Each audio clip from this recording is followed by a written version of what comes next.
Excellency, मैं सबसे पहले तो फिर एक बार आपको यहाँ पर देख करके और आपको यहाँ पर मिल करके बहुत प्रसन्नता हो रही है। मैं आपके इस भव्य विजय के लिए आपको बहुत बहुत बधाई देता हूँ। न सिर्फ मेरी तरफ से, 140 करोड़ भारतवासियों की तरफ से आपको मैं बहुत बहुत बधाई देता हूँ और बहुत बहुत शुभकामनाएं देता हूँ। Your Excellency, I'm delighted to see you back in the White House and to meet with you today in this room. On behalf of 1.4 billion people of India, let me convey my heartiest congratulations to you on your grand and historic victory.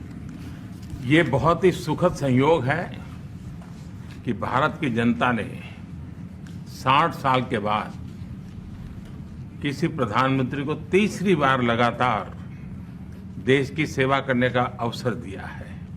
और मेरे लिए खुशी की बात है कि मुझे इस कार्यकाल में राष्ट्रपति ट्रंप के साथ फिर एक बार कार्य करने का अवसर मिला है। मैं कह सकता हूं कि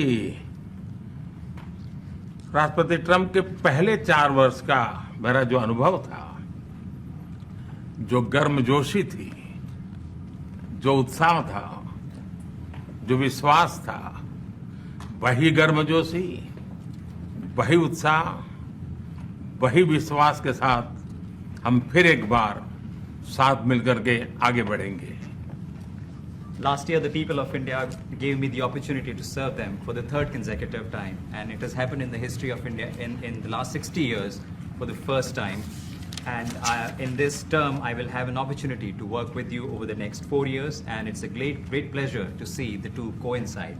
And I can say from my past experience of working with you in your first term that we will continue to advance the India-US strategic partnership with the same warmth, with the same trust, and with the same excitement.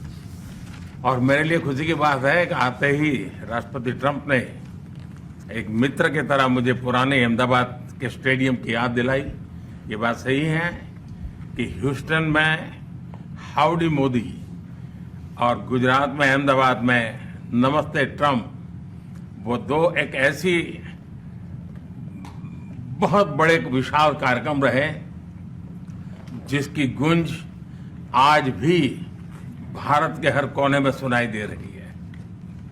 I'm happy that as soon as I entered this room, my friend reminded me of Ahmedabad and the cricket